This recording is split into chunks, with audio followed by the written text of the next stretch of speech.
अध्यक्ष जी उद्बोधन के लिए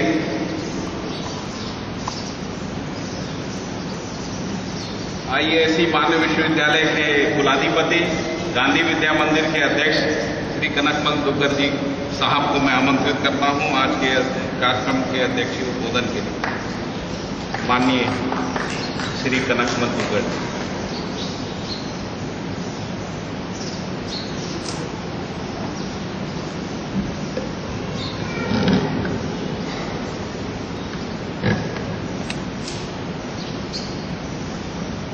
अखंडानंद बोधाय शिष्य संतापहारिणे सच्चिदानंद रूपाय तस्मै श्री गुरुवे नमः।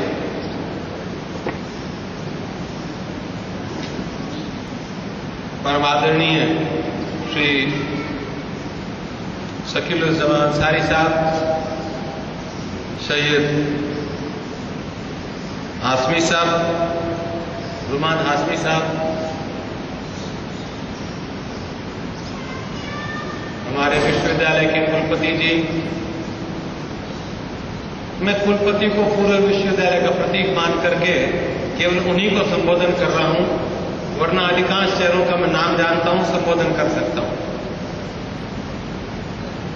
भाई कुमार नरेंद्र जी, सूबेदार जी,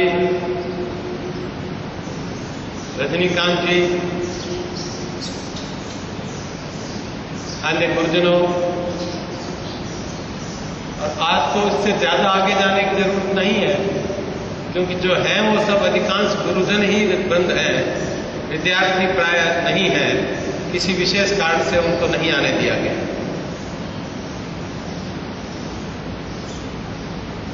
आज का दिन एक विशेष महत्व का दिन शिक्षण संस्थाओं के लिए है।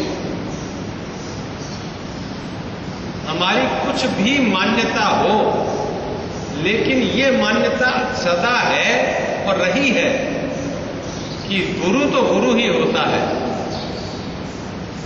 किसी भी धर्म में देख लीजिए, उस्ताद की इंपॉर्टेंस इस्लाम में कम नहीं है। बौद्ध धर्म भगवान को न माने लेकिन गुरु को मानता है।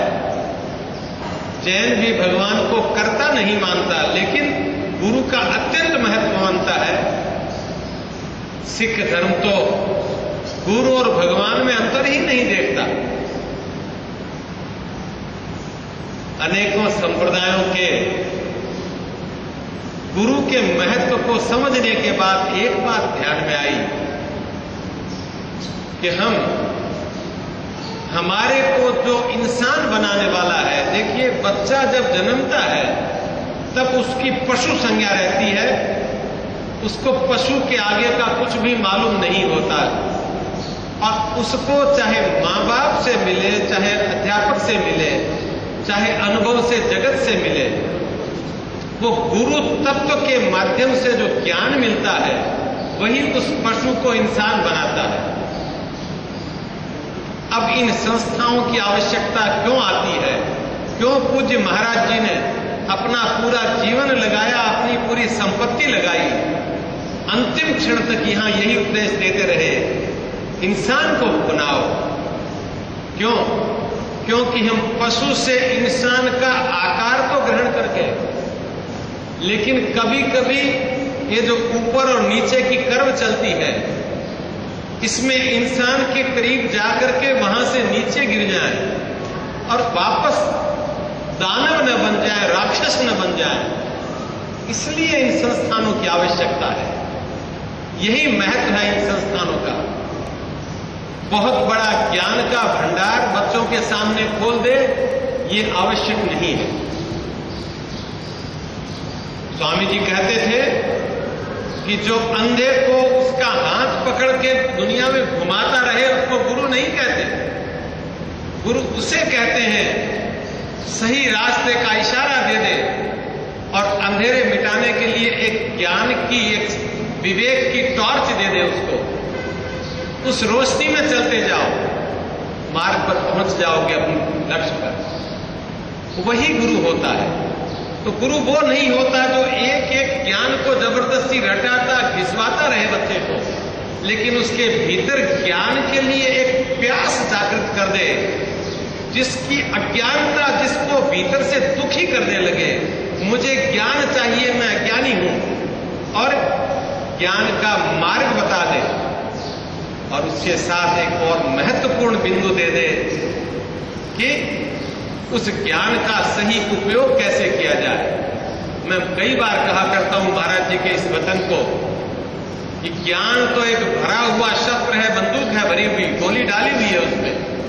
अगर चलाना जानोगे तो आतताई तो मार सकते हो, नहीं जानोगे तो किसी अपने को या खुद को ही मार दोगे।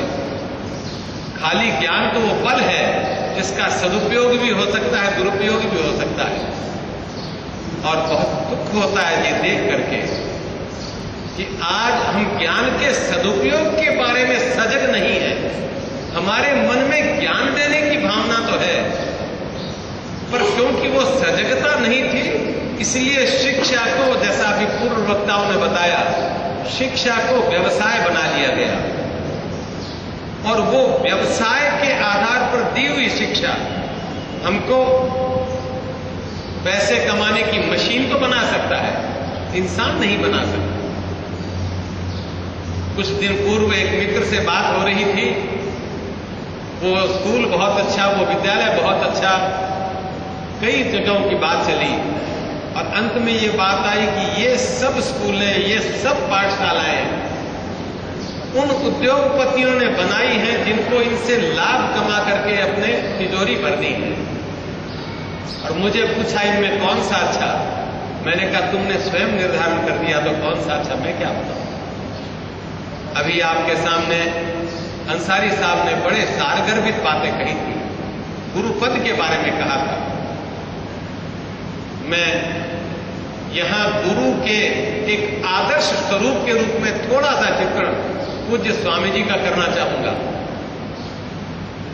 जिनके मन में मानवता के लिए थोड़ा सा दर्द जागा और उन्होंने निर्णय कर लिया कि मैं व्यापार में या परिवार के काम में नहीं जाऊंगा, मैं बच्चों को इंसान बनाने के लिए उनको सही शिक्षा दूंगा। वो यहां आए और बहुत से लोगों के से परामर्श हुआ और यह संस्था बनी। संस्था चलाने को उस वक्त बड़ी बड़ी फीसें नहीं मिला करती थी, तो हर महीने उनके यहां घर से चेक आता था और टीचर्स की पे चुकती थी, खर्चा करता, क्रम चलता रहा। भगवान ने भी किसी सही आदमी के दिमाग में वो दिया था, बड़ा संपन्न परिवार था, चलता रहा और करीब करीब 10 साल तक यही क्रम चला।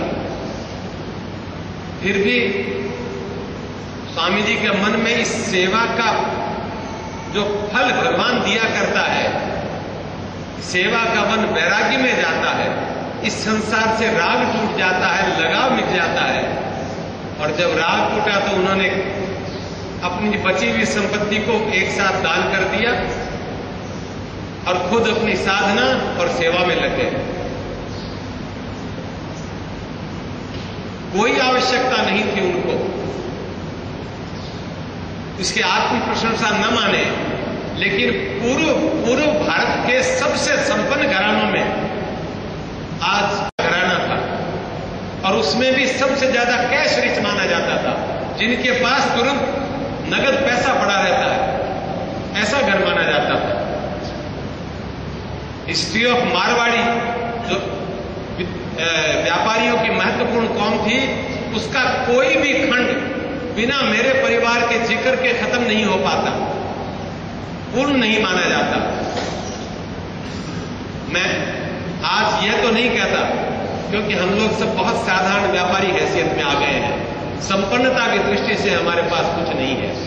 सरदार शहर में सैकड़ों परिवार होंगे जो हमारे से बहुत संपन्न होंगे, लेकिन मैं इस बात के लिए उस मालिक का शुक्रिया अदा करता हूं, उसने बड़ी कृपा की कि इंसान को अपना मां बाप छांटने का अधिकार नहीं दिया। अगर वो मुझे देता तो मैं शायद ऐसे पिता नहीं छांट सकता था भगवान स्वतः एक प्रेरणा देता है। जब उत्कंठा हो तो गुरु से मिला देता है, और मुझे तो वो जन्म से ही मिला, पिता के रूप में ही गुरु मिले।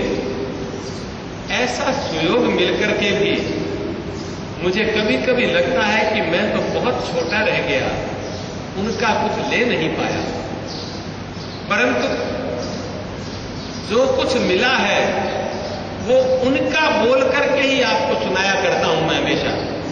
ये इसमें मेरा ज्ञान नहीं है, मेरी योग्यता भी नहीं है, उनसे सुना था आपको कह रहा हूं। गुरु भी ज्ञान कहीं से प्राप्त करता है। अभी रजनीकांत जी ने तो बहुत बड़ी बात कह दी। मैं एक बात बताऊं कि स्वामी जी ने जीवन भर में कोई शिष्य नहीं बनाया। हम लोग जो उनको अपना गुरु मानते रहे वो हमारी मान्यता थी। हमें साधना के लिए, हमने जीवन के लिए मार्गदर्शन बहुत देते थे, लेकिन कभी उन्होंने गुरु का आडंबर नहीं किया। आश्रम बना था, उन्होंने अपनी साधना के लिए एक छोटा सा स्थान बनाया, और उस स्थान पर लोगों ने कहा महाराज स्थान बहुत सुंदर बन गया है, बड़ा विशाल बड़ का पेड़ है, खूब हरियाली।